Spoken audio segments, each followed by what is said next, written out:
반갑습니다. 이번 시간에는 항공정비사 비행기 면장 첫 번째 모의고사의 항공기체 과목에 대해서 문제 리뷰를 해보도록 하겠습니다.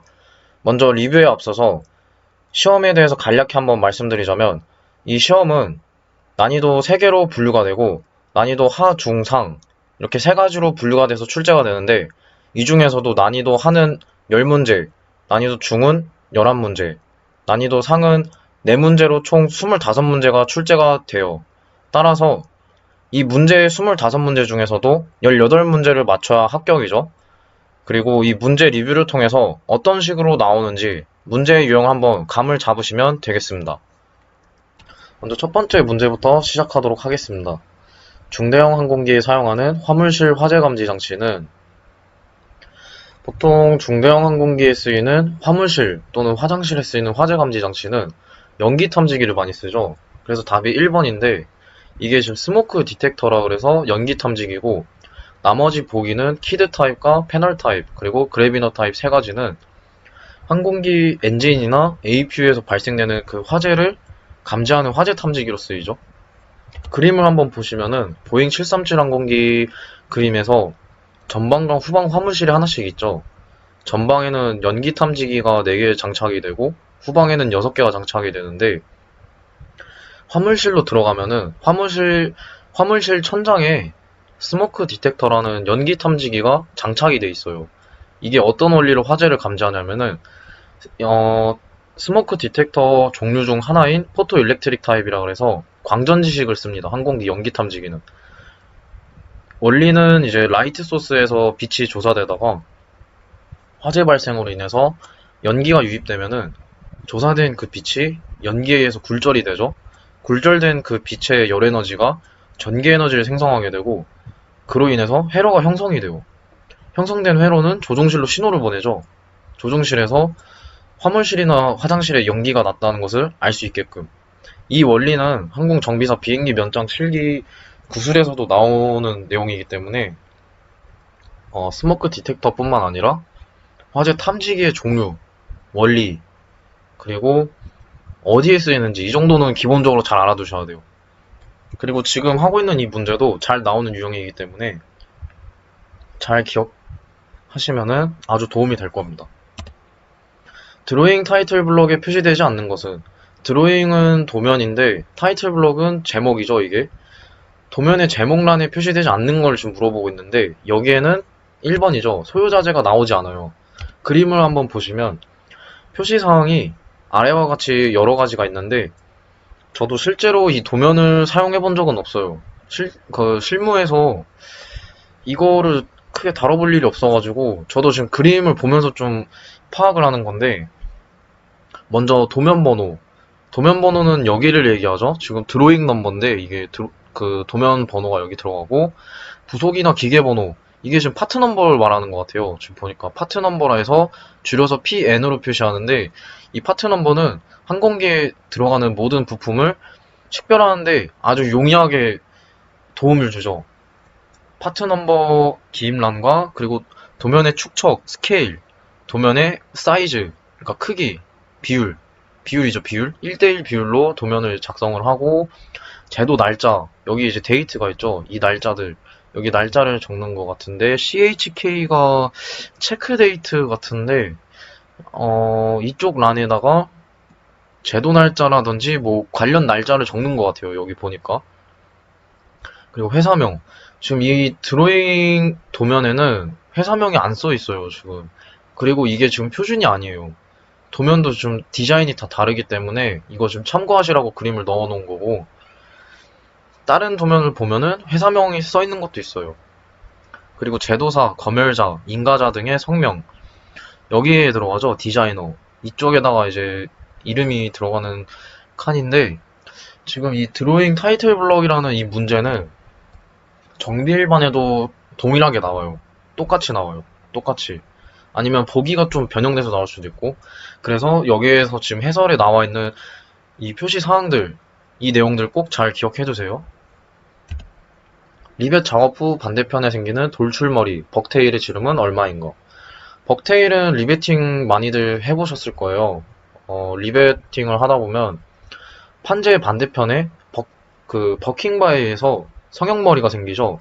그 성형머리를 이제 벅테일이라 하는데 그 벅테일의 지름은 리벳 지름의 1.5배죠. 그림을 보시면은 이게 리벳 헤드고 이게 벅테일이죠. 벅테일의 지름이 1.5D, 높이는 0.5D. 여기서 D가 리벳 지름이죠. 여기 나오죠? 1.5D와 0.5D. 이것도 잘 알아두세요. 항공기에서 사용하는 작동류나 연료의 규격을 표시할 때 주로 사용하는 거. 이거는 데칼을 많이 쓰죠. 데칼. 튜브에 이런 식으로 데칼을 붙여요. 데칼. 데칼에는 어떤 것들이 써있냐면은 연료 계통인 경우에는 퓨엘이라 써있고 여기 빨간색으로 표시한 다음에 모형이 써있죠.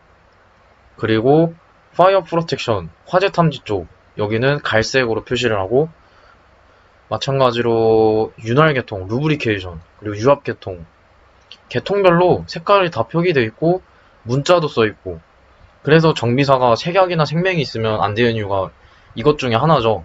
계통 식별에 따라서 뭐 장착이라든지 장탈했을 때 다시 뭐 재장착이나 검사를 했을 때 그 계통에 대해서 색깔을 제대로 식별할 줄 알아야 되는데 그러지 않으면은 오장착이 될 수도 있고 그로 인해서 사고도 발생될 수도 있고 그래서 아주 중요합니다.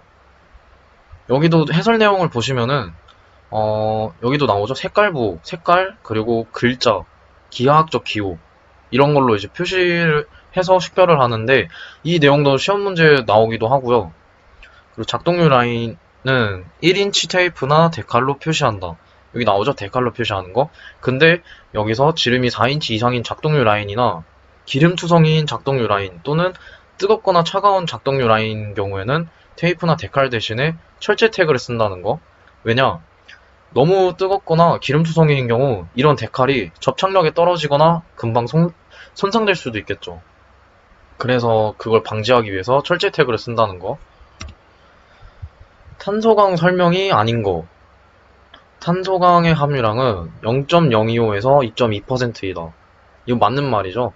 살짝 책마다 조금 표시된 게 다르긴 한데 이것도 맞는 말이고 저탄소강, 중탄소강, 고탄소강으로 나뉜다. 이것도 맞는 말이고 비재료성이 좋아서 항공기 기체 구조제에 사용하기 적합하다. 이게 틀렸죠. 항공기 기체 구조제에 쓰이는 것은 이런 철강 재료와 같은 탄소강이 아니라 복합 소재나 또는 알루미늄 합금 그리고 티타늄 합금 이런 것들을 많이 사용합니다. 그리고 탄소강 특징 중 또 다른 게 기체 구조제에 쓰지 못하는 이유 중 하나가 이것도 있죠. 탄소 함유량이 증가하면 증가할수록 경도는 증가하는 대신에 인성과 내충격성이 나빠진다. 지금 문제 해설을 좀 보면서 할 건데 철강 재료의 그 특징들이에요. 여기에 그 탄소강이 있는데 탄소 함유량에 따라서 이렇게 분류를 하고 2.0% 이상인 경우에는 그걸 주철이라고 분류를 합니다. 이것도 시험 문제에 나오는 유형이에요. 이것도 뭐 예를 들어서 2.0% 이상의 강은 무엇으로 분류하는가? 그럼 보기에 이제 주철이 있으면 주철을 체크하면 되겠죠. 그리고 탄소 함유량에 따라서 저, 중, 고로 나뉘는 거. 그리고 아까 보기 중에 또 이것도 있었죠. 경도가 높아지는데 탄소 함유량이 높을수록 경도는 높아지고 인성과 내충격성, 용접성이 나빠진다는 거.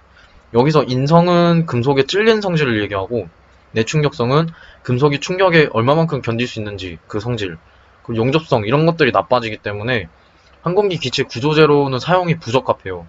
그래서 주로 사용하는 것은 코터핀이나 케이블에 많이 쓰죠. 탄소강은. 이 문제도 정비 일반에 좀 겹치는 문제로 나와요. 그래서 이 특징에 대한 내용들도 잘 알아두셔야 돼요. 항공기 케이블 절단 방법 3번이죠. 전용의 케이블 절단기를 사용한다. 케이블 절단기, 영어로 이제 케이블 커터라 하는데 와이어 케이블을 이런 식으로 커터를 이용해서 자릅니다. 간단하죠? 에폭시 수지와 촉매제를 혼합하여 사용 시 옳은 것은 여기서 에폭시 수지는 복합 소재 접착제 같은 역할인데 그게 촉매제랑 혼합해서 사용할 때 1번과 같이 정확한 무게 비율로 섞어야 돼요. 뭐 지금 2번은 저장 수명 내에서는 촉매제를 많이 쓸수록 좋다.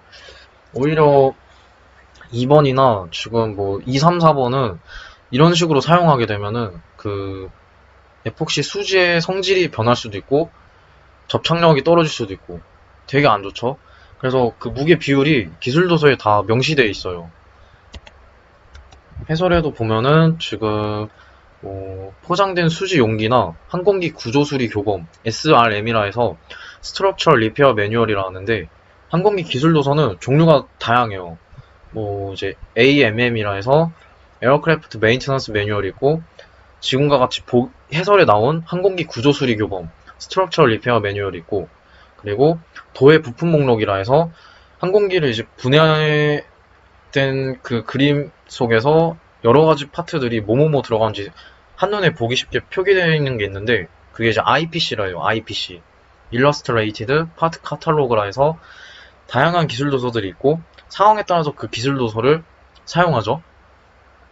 지금 여기서는 지금 수지 이런 거 접착력을 이제 요구하는 것들 항공기 이제 수리 관련된 거는 SRM이라는 기술 도서를 참고해서 여기에 이제 제시된 정확한 비율로 섞어서 사용을 하죠. 근데 만약에 지금 부정확한 비율로 섞게 되면은 복합 소재의 강도에도 막대한 영향을 끼치고 애초에 수지의 그 성능 자체가 변할 수가 있어요.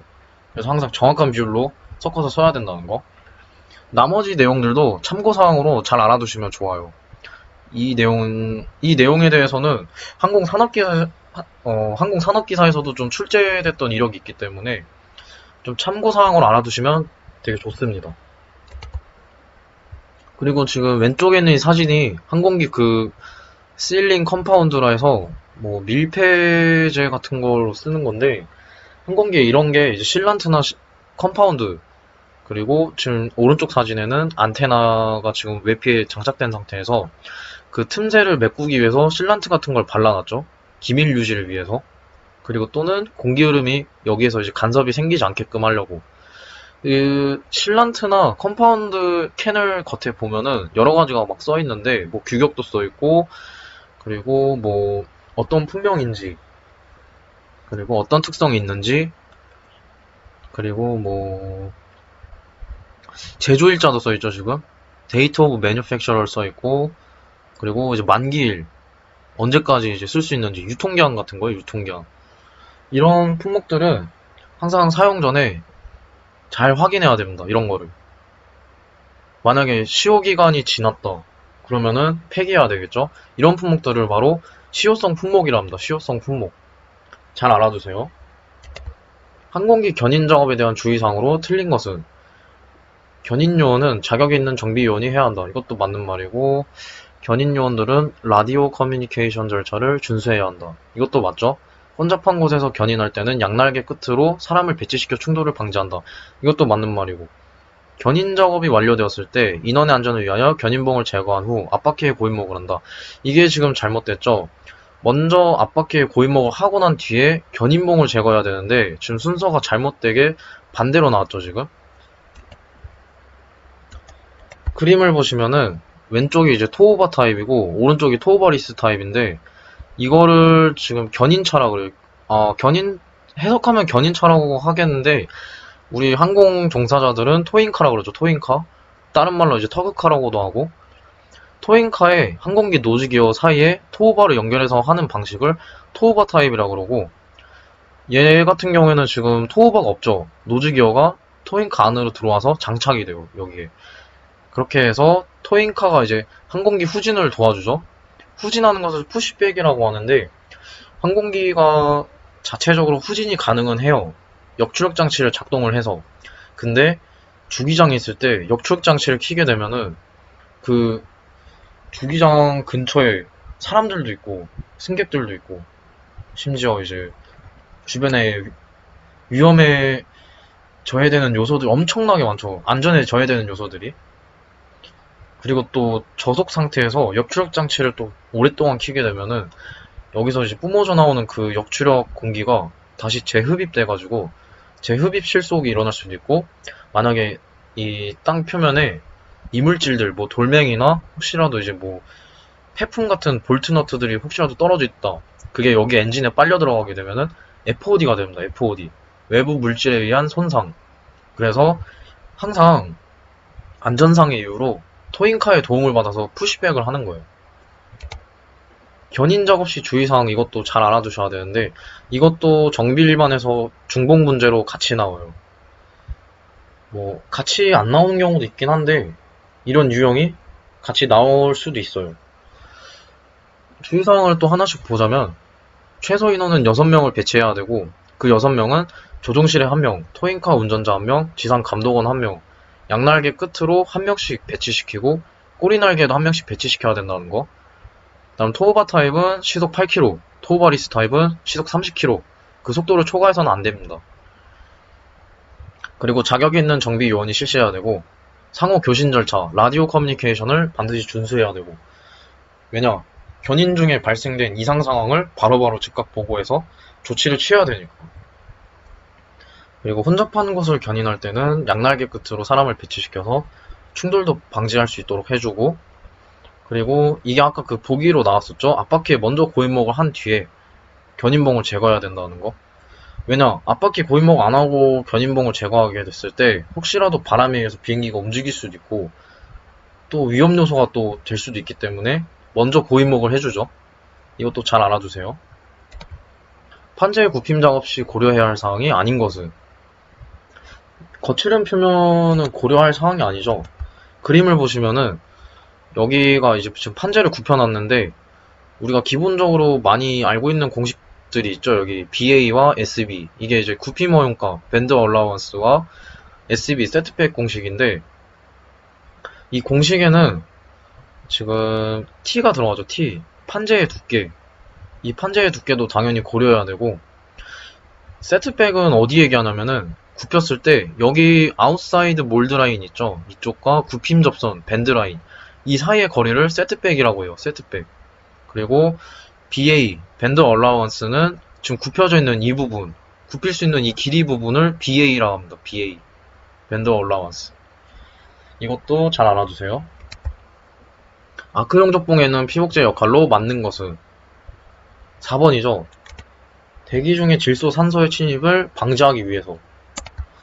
이게 피복제의 기본적인 역할들인데 되게 역할이 많아요. 뭐 아크 안정화도 있고 뭐 용융점이 낮은 적당한 점성이 가벼운 슬래그를 만들기도 하고 용접 금속의 탈산 정면 작용도 하고 적당한 합금 원소 첨가도 해주고 뭐 여러 가지가 있죠. 이 내용들도 좀 잘 기억해 두시고 피복제가 좀 정확히 뭔지를 좀 보고 갈 건데 용접을 할 때 용접봉이 이렇게 있어요. 그리고 이게 모재, 금속이죠, 금속. 그 모재를 용접하려고 할 때 용접봉 안에 또 심선이 있고 그 겉에 이제 절연 물질로 피복제가 있는 거예요. 피복제. 이때 용접을 이제 가하면은 얘랑 얘가 뭐 플러스 마이너스로 이온화가 됨에 따라서 여기서 불꽃이 발생이 되고 그 아크가 이제 튀면서 이 심선을 녹여가지고 여기에 이제 달라붙게 만드는데 만약에 이 피복제가 없다면은 심선이 모재에 그냥 달라붙어서 용접이 제대로 되지도 않을 뿐더러 아크가 막 사방팔방 튀게 돼요. 그래서 매우 안정성이 좋지가 않죠. 그래서 지금 피복제가 용접봉 내부에 이 심선을 감싸고 있는 거예요. 그로 인해서 산화 방지도 있고 대기 중에 아까 그 산소 침입을 방지한다고 했었죠. 이 피복제. 피복제는 아주 중요하니까 이것도 잘 알아두세요. 항공기 화학적 방빙계통에서 결빙 부분에 분사하는 분사액은 무엇인가? 대부분 화학적 방빙계통에 쓰는 분사액은 이소프로필 알코올을 많이 써요. 왜냐면은 이소프로필 알코올이 가격도 저렴하고 취급도 쉽기 때문에. 그래서 대부분 물어보면은 이거를 많이 쓰고 뭐 에틸렌 글리콜과 알코올을 혼합해서 사용하는 경우도 있고 여기서 이제 에틸렌 글리콜 같은 경우에는 제빙 작업할 때도 많이 써요. 제빙과 방빙 차이도 아셔야 되는데 방빙은 얼음이 형성되는 걸 미리 사전에 방지해 주는 거고 제빙은 얼음이 생긴 거를 제거해 주는 게 제빙이죠. 그 둘의 차이도 꼭 잘 알아두세요. 날개를 구성하는 부재로 아닌 것은 1번이죠. 벌크헤드는 동체를 구성하는 부재죠. 지금 날개 구성 부재 내부 구조인데 날개에 보면 이렇게 갈비뼈 모양으로 나와 있는 거 있죠. 이걸 리브라 그래요. 리브가 있고 그 다음에 스파 날개보 스파 날개보가 원래 앞뒤로 이렇게 배치가 되는데 지금 그림을 좀 보기 쉽게 하려고 스파가 한쪽만 나와 있네요. 이게 지금 여기는 앞뒤로 지금 배치가 돼 있죠. 스파가. 그리고 날개의 길이 방향으로 쭉 뻗어나와 있는 거, 이 가시같이 생긴 거, 이게 바로 스트링어예요, 스트링어. 그리고 여기다가 이제 겉에 외피를 덮어주면은 날개가 완성이 되죠. 여기서 또 하나 짚고 넘어가야 될 거는 스파와 리브, 스킨, 스트링어 얘네들이 각각 담당하는 그 하중 얘네들이 어떤 역할을 하는지를 알아야 돼요. 그것도 시험 문제에 나오기 때문에 먼저 스파부터 알아보자면은 스파는 날개 앞전과 뒷전에 배치가 되고 날개의 굽힘 모멘트를 담당합니다. 스파는. 그리고 스트링어는 스파와 같이 날개 굽힘 모멘트를 담당함과 동시에 비틀림 능력을 담당해요. 같이. 그리고 리브 같은 경우에는 날개의 이제 에어포일 형상을 유지시켜가지고 에어포일의 형상에 받았던 그 하중을 주변 구조물로 또 전달을 해요. 분담시키는 거죠. 하중을. 그리고 스킨, 외피죠, 외피. 외피는 전달 능력과 공기 역학적인 부분의 역할을 하는 거. 이것도 꼭 잘 알아두세요. 항공기 유압계통의 객실 고도가 항공기 고도보다 높게 되는 것을 방지하는 주요 부품. 문제에서 지금 객실 고도가 항공기 고도보다 높게 되는 것을 방지해주는 주요 부품이라고 물어봤죠. 객실 고도가 높아진다는 의미는 기내 압력이 낮아진다는 의미인데 고도가 높다는 것은 압력이 낮아진다는 소리죠. 따라서 기내압을 기준으로 작동되는 해당되는 답안은 바로 3번이 해당이 돼요.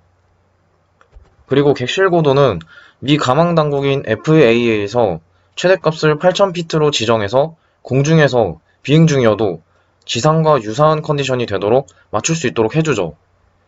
또한 이 객실 고도는 무조건 8,000피트가 아니라 비행 고도마다 다 달라요. 따라서 무조건적인 게 아니라는 것을 꼭 잘 알아두셔야 됩니다. 그리고 사진을 보시면 보잉 737 항공기 본체 후미에 보시면 이렇게 객실 여압에 쓰이는 밸브들이 장착되어 있어요. 먼저 메인 아웃플로우 밸브부터 보시면 이 밸브는 항공기 공기 조화 계통을 통해서 기내에 적절한 온도의 공기가 지속적으로 공급됨에 따라 일정한 객실 고도를 유지시킬 수 있도록 외부로 그 공기를 빼내는 역할을 해요. 이 밸브 작동은 캐빈 프레셔라이제이션 컨트롤러라는 컴퓨터가 있고 그 컴퓨터를 통해서 자동으로 비행 고도에 따라 설정된 알맞은 객실 고도를 유지하게끔 밸브 개폐를 자동으로 조절해줍니다. 또한 오토 기능이 고장날 경우에는 차선식으로 나머지 컨트롤러를 이용해서 기능 유지를 하게 되죠. 또는 이 밸브 자체가 아예 결함이 발생되면 기내 압력이 조절이 안 될 수도 있기 때문에 그때 프레셔 릴리프 밸브, 이 밸브 여기 있죠. 그리고 네거티브 프레셔 릴리프 밸브 이 두 가지가 작동을 하게 돼요. 프레셔 릴리프 밸브 같은 경우에는 기내 압력이 대기압보다 높을 경우에 그 기내압의 힘으로 이 밸브 스프링을 밀어내서 압력을 바깥으로 배출시켜요. 반대로 네거티브 프레셔 릴리프 밸브 같은 경우에는 기내 압력이 너무 낮을 경우에 상대적으로 대기압이 높으면 그 대기압의 힘에 의해서 이 밸브 스프링을 밀어가지고 반대로 객실 내부로 압력을 또 넣어주죠. 이에 따라서 기내압 기준으로 작동한다는 것을 잘 알아두시고 기본적인 구성품과 역할은 꼭 잘 숙지해 두셔야 됩니다. 유압계통 중 유압류를 한 방향으로만 흐르게 하는 것은 체크 밸브죠. 체크 밸브 작동 메커니즘 한번 보면은 밸브 내부에 볼이 있어요, 볼. 그리고 뒤에 스프링 같은 게 하나 달려있는데 고압의 작동류가 이쪽으로 이렇게 흘러 들어오면은 그 압력에 의해서 이 볼을 밀어내죠. 그럼 작동류가 이렇게 흘러가요, 이쪽으로. 근데 반대로 작동류가 일로 들어왔을 때 볼을 밀어낼 수 있나요? 못 밀어내죠. 볼이 이 흐름을 막고 있는 거예요. 이쪽 반대로 들어오게 되면. 이 원리로 체크 밸브가 한쪽 방향으로만 흐름을 유지시키고 역류 방지 목적으로도 쓰인다는 거. 실제로는 항공기 이런 식으로 개통에 튜브 중간에 이런 식으로 장착이 돼 있어요. 지금 날개에 달려있는 거 보니까 이게 연료 계통 쪽인 것 같네요. 보니까. 연료뿐만 아니라 유압, 오일 계통에도 쓰인다는 것도 잘 알아두세요. 크랭크 축 편심 상태를 확인하기 위하여 사용하는 측정기구. 이것도 실습을 많이 해보신 분들은 아시죠? 다이얼 게이지죠, 다이얼 게이지. 다이얼 게이지가 지금 이 사진에 나와 있는 이 측정기구인데 이런 측정기구를 PM이라고 합니다. PM이 정밀 측정 장비 PM이라고 부르는데 여기 보시면은 이 다이얼 게이지 쪽에 시험편이 있죠. 이런 원기둥 형상을 띠고 있는 시험편들 또는 축 같은 거 뭐 예를 들어서 왕복 엔진의 크랭크 축이라든지 그런 거를 이런 V블럭에 올려놓고 돌려봐요. 돌려봤을 때 지시 바늘이 어느 정도 움직이는지를 보는 건데, 만약에 편심 상태가 지나치게 뭐 벗어났을 경우에는 바늘이 많이 흔들리겠죠, 이게. 그게 이제 허용 한계값 이내인지 아닌지를 확인하는 건데, 편심은 또 뭐냐면은 오랫동안 사용하게 됐을 때 얘가 이 중심점을 좀 벗어나면서 이게 막 많이 흔들리게 돼요. 이제 나중에 오래 쓰다 보면 또 마모되기도 하고 또 흔들거리겠죠. 특히나 뭐 왕복 엔진의 크랭크 축이 그렇게 되면은 더 안 좋겠죠. 진동이 더 많이 발생될 테니까. 그래서 이제 그거를 확인하기 위해서 이 다이얼 게이지를 이용해 편심을 측정하는 겁니다. 비행기 주 조종면이 아닌 것. 바로 지금 보기 지문 중에 4번 플랩은 2차 조종면에 해당이 되죠. 따라서 4번이 틀렸죠. 보잉 737 기종 기준으로 주 조종면 또는 1차 조종면의 위치를 간단히 말씀드리자면, 세로축 중심으로 비행기의 롤링 모멘트를 발생시키는 에일로론은 양날개 끝에 위치하죠.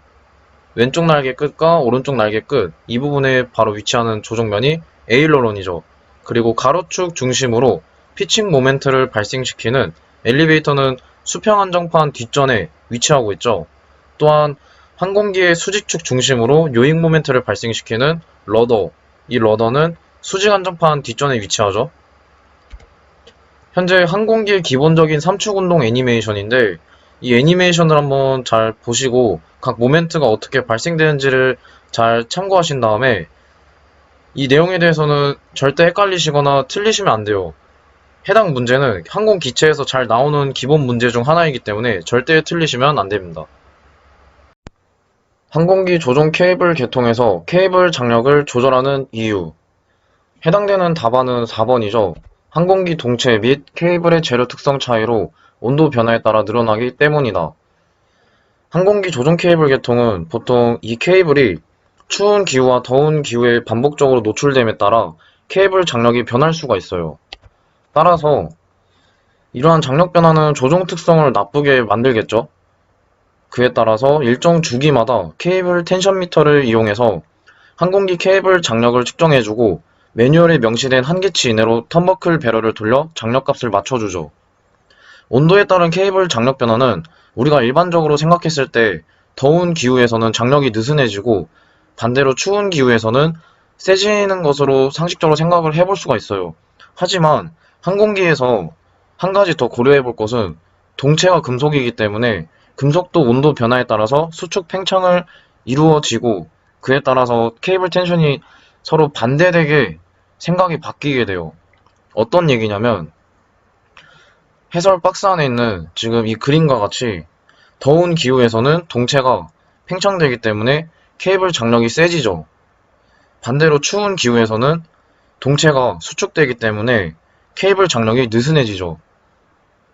일반적인 상식과는 반대로 동체의 그 수축 팽창도 고려해서 생각을 해보셔야 돼요.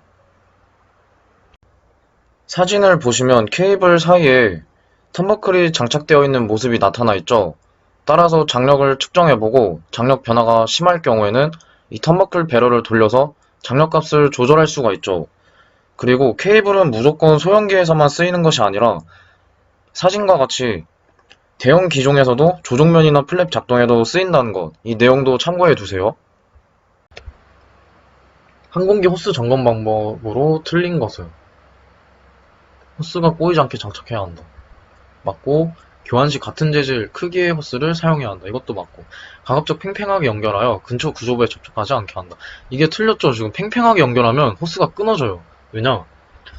호스가 그 여유 길이를 5에서 8%를 줘야 되는데, 그 이유는 고압의 유체가 호스 내부에 이렇게 흘렀을 때 호스가 팽창됨에 따라 길이가 짧아질 수가 있어요. 근데 만약에 팽팽하게 연결했으면은 호스가 이제 팽창함에 따라 어떻게 될까요? 끊어지겠죠. 그래서 여유 길이를 두는 게 가장 중요해요. 5에서 8%를. 나머지도 좀 참고사항으로 한번 봐주시고, 여기 또 클램핑, 이 클램핑도 60cm마다 해야 된다는 거, 이것도 잘 알아두세요. 항공기를 5개 장기간 계류시킬 경우 외부 바람 등에 의해 기체를 보호하기 위해 수행해야 하는 작업. 여기 문제 지문에 키워드가 나와 있는데, 계류라는 이 말이 영어로 어떤 표현인지 아시면 쉽게 접근이 가능은 해요. 그런데 일반적인 수험생분들 입장에서는 계류라는 표현이 되게 생소하기 때문에 잘 모를 수도 있겠죠. 따라서 해당되는 것은 바로 무어링이죠, 무어링. 리프팅 같은 경우에는 항공기를 호이스트와 같은 크레인처럼 생긴 장비가 있어요. 그 장비를 통해서 비행기를 들어올리는 작업을 말하고, 레벨링 같은 경우에는 항공기를 들어올리기 전에 측량추나 수증기 또는 수평계를 이용해서 그 항공기가 수평에 맞는지 맞추는 작업들이고, 잭킹 같은 경우에는 비행기를 지면에서 들어올리는 작업이에요. 그때 사용되는 장비가 바로 잭이죠. 따라서 나머지 이 모든 답안들은 거리가 멀죠. 실제로 무어링을 수행한 항공기를 보시면은 강풍에 의해서 비행기가 움직이거나 날아가지 않도록 로프를 이용해서 고정시켜 놓은 모습이죠. 그리고 바퀴에 휠 고인목도 고여놓고, 그 외에도 보통은 랜딩 기어가 접히지 않도록 다운락 핀을 걸어줘야 되는데 다운락 핀이 보이지가 않죠, 현재. 그리고 엔진 인테이크에도 원래는 커버를 씌워줘야 돼요. 외부 물질이 유입되거나 혹은 바람에 의해서 추가 손상이 발생되지 않도록. 그리고 보통은 그 비행기의 중량을 늘리기 위해서 날개의 연료를 최소 20% 또는 전부 다 채우는 경우도 있어요. 매뉴얼에 따라서 다르겠죠. 그래서 무어링이 어떤 작업인지 잘 알아두시고, 이 문제는 정비 일반에서도 똑같이 중복 출제가 되기 때문에 꼭 잘 알아두셔야 됩니다. 항공기 인티그럴 연료 탱크에 대한 설명으로 옳은 것은 4번이죠. 가장 큰 장점이죠. 인티그럴 연료 탱크를 쓰는 이유가. 아까 그 날개 구조 방식 그 사진인데, 여기 이 파란색으로 채워져 있는 부분 있죠. 여기가 지금 연료 탱크인데, 연료 탱크가 여기 이 빈 공간들을 다 쓰는 거예요. 다. 그래서 이게 장점이 왜 무게가 가볍냐면, 별도로 연료 탱크를 만들 필요가 없죠. 지금 날개 내부 구조를 그대로 사용하기 때문에. 그리고 앞전 스파와 뒷전 스파, 그리고 그 내부를 이제 밀폐제로 채워서 탱크로 이제 자체적으로 사용하는 건데, 이렇게 날개 내부에 연료가 채워져 있다 그래서 다른 말로 웻 윙이라 해가지고 습식 날개라고도 불러요. 여기 나오죠, 장점. 무게가 가벼운 거. 이것도 잘 알아두세요. 타이어 용어에 대한 설명으로 옳지 않은 것. 타이어는 여러 구성품들로 이루어져 있는데, 보기 중에 현재 브레이커가 잘못된 내용으로 나와 있죠. 브레이커는 트레드와 코드바디 사이에 위치해서 외부 충격을 완화시키고 브레이크로부터 발생된 제동력을 차단시키는 역할을 하죠.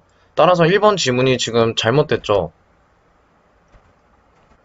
그림을 보시면 타이어를 이루는 구성품들이 다양하게 나와 있어요. 그 중에서도 가장 먼저 트레드는 지면과 직접적으로 닿는 부분으로서 그루브라는 이 홈들이 파여져 있고, 이에 따라 마찰 특성을 부여하게 돼요. 그리고 그 트레드 내부에는 색엽으로 지금 표시된 이 부분이 브레이커인데, 이 브레이커는 방금 말씀드렸듯이 외부 충격을 완화시키고 제동력을 차단하는 역할을 한다 그랬죠.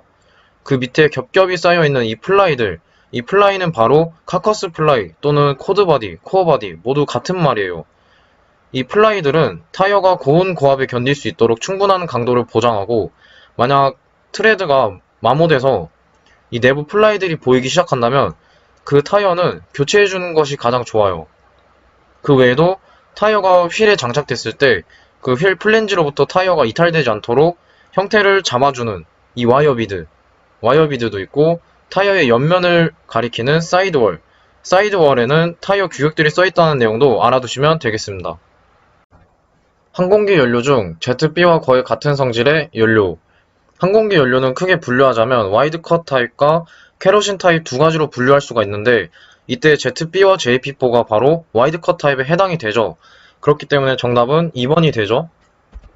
해설 내용도 보시면 가스터빈 엔진 연료는 방금 말씀드렸듯이 두 가지로 분류가 돼요. 그리고 그 두 연료의 차이는 성분, 와이드컷 타입 같은 경우에는 케로신과 가솔린을 혼합한 연료이고, 케로신은 순수 케로신으로 이루어져 있는 연료. 그 외에도 빙점이 서로 다르죠. 와이드컷 타입의 연료들은 지금 ZB 같은 경우에 영하 60도까지도 성질이 보유하고 있고, 케로신 타입 같은 경우에는 현재 항공사에서 많이 쓰이고 있는 ZA1과 공군에서 쓰이고 있는 JP8, 이 두 가지가 영하 47도의 빙점을 보유하고 있죠. 이러한 빙점 차이도 있고, 각 연료의 인하점과 발하점 특성도 서로 상반되는 관계를 갖고 있죠. 따라서 타입별로 종류도 잘 알아두셔야 되고, 이 내용에 대해서는 정비사 비행기 면장 실기 구술에서도 기본적으로 잘 물어보는 사항 중 하나이기 때문에 잘 숙지해 두시면 되겠습니다. 유압계통의 엔진 구동 펌프 축에 있는 전단면의 목적은 무엇인가? 전단면, 1번 엔진 액세서리 드라이븐 스플라인으로 홈이 있는 구동축의 정렬을 용이하게 해준다. 이건 아니고 엔진 RPM 또는 유압계통의 압력 상승으로 급격한 변화로 발생된 충격 하중을 흡수한다. 이거는 그 추갑기가 하는 역할이죠. 어큐뮬레이터. 계통 내의 압력 서지가 펌프 부품을 과부하시키는 것을 방지한다. 이것도 어큐뮬레이터가 하고, 서지라는 거는 지금 이 2번 보기랑 비슷한 건데 급격한 압력 상승으로 인해서 막 고압 펌프에 의해서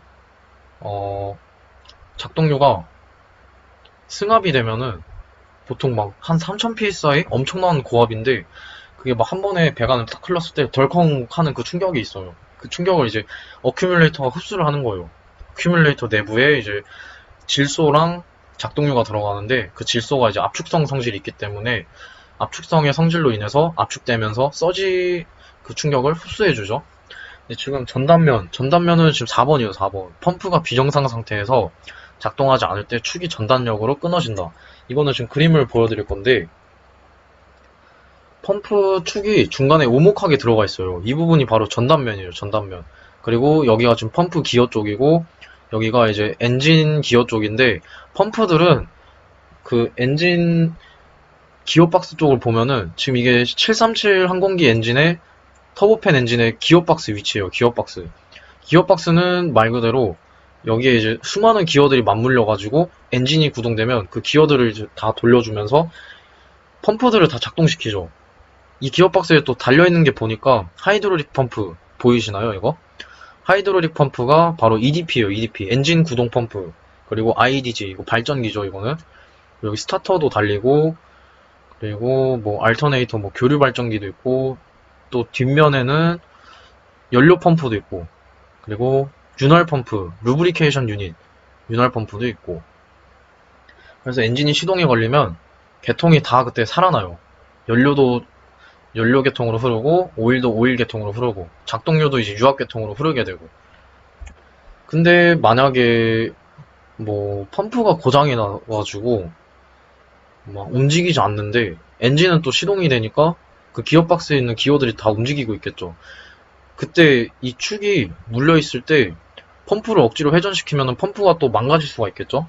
그래서 그거를 방지하기 위해서 멈춰있는 펌프와 움직이는 그 기어에 의해서 전단력이 작용이 되면 끊어져요. 이게 이렇게 끊어져요. 이 사진처럼 끊어지면서 펌프를 보호하죠. 펌프가 억지로 회전할 수 없도록 만들기 위해서. 지금 이 문제는 좀 되게 난이도가 있는 문제인데 지금 여기서부터 난이도 상으로 좀 올라가고 있어요. 문제들이. 전기로 가열시키는 윈드실드 판넬의 아킹은 다음 중 무슨 결함을 지시하는 것인가? 윈드실드에 발생되는 아킹은 윈드실드의 균열이 발생됨에 따라 발생하는 현상이에요. 따라서 윈드실드 취급을 올바르게 하지 못할 경우에는 추운 기후에 특히나 깨지기 쉽죠. 이에 따라 여러 겹으로 구성되어 있는 윈드실드 사이사이에 위치한 전열선인 컨덕티브 코팅이 손상되게 되고 균열 부분의 전열선 손상에 따른 아크가 튀는 아킹 현상이 발생하게 되죠.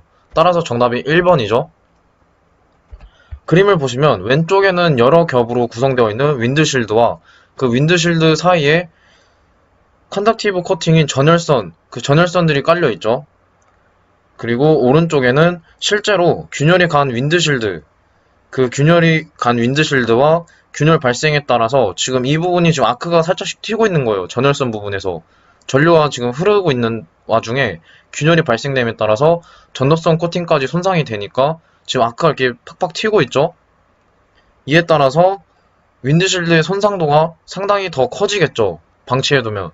따라서 윈드실드는 잘 올바른 취급사항을 준수해서 관리를 해줘야 돼요. 이 내용은 난이도 상문제의 내용이기 때문에 잘 알아두시면 좋습니다.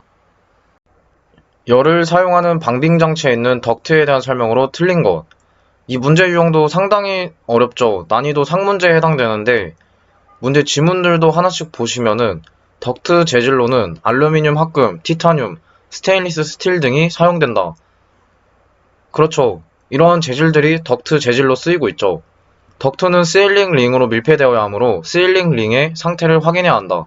맞는 말이죠. 덕트 연결부에 세일링 링이라는 밀폐제가 들어가고 그 밀폐제가 제대로 밀폐 특성이 되는지 상태 점검을 해서 덕트에 누설이 없는지 잘 확인해야 되겠죠. 에어 리크는 소리로 결함 부분을 판별할 수 있으나 소리로 판별하기 어려운 경우에는 오일 또는 하이드로릭 플루이드를 이용한다. 잘못됐죠. 덕트에 누설이 있는지를 확인할 때는 보통 가압 테스트를 해서 프레셔 테스트를 이용해서 그 덕트의 누설 부위를 찾아볼 수가 있는데, 그 소리로도 판별하기 어려울 때는 순수한 물이나 비눗물을 이용해서 덕트 표면에 발라봐요. 그에 따라서 가압을 했을 때 누설이 있는 부분에 기포가 올라오겠죠. 거품이 막 생기겠죠. 그런데 지금 오일이나 하이드로릭 플루이드를 이용한다는 것은 상당히 점도가 높은 액체인데, 이러한 액체를 이용하게 되면 판별하기 굉장히 어렵죠. 나머지 보기도 열에 의한 손상을 방지하고자 얇은 워터 히트 안티아이스를 부착하고, 최근에는 스테인리스 스틸 익스펜션 벨로즈를 부착하는 경우도 있다.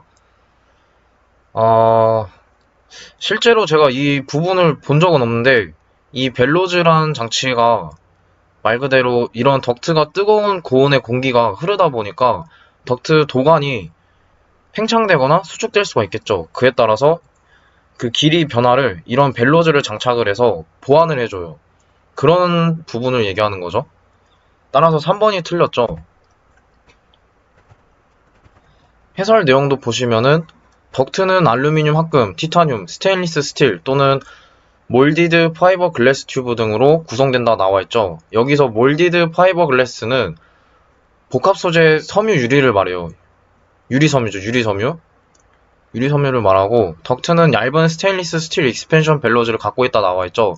이 벨로즈가 온도 변화에 따라서 덕트가 팽창 또는 수축 등 또는 굴곡이 된 것을 흡수해주는 그런 역할을 하고, 덕트의 연결부에 세일링 링에 의해서 밀폐가 제대로 되는지도 확인해야 되고, 그 다음에 덕트는 보통 가압 테스트 한다고 그랬죠. 프레셔 테스트.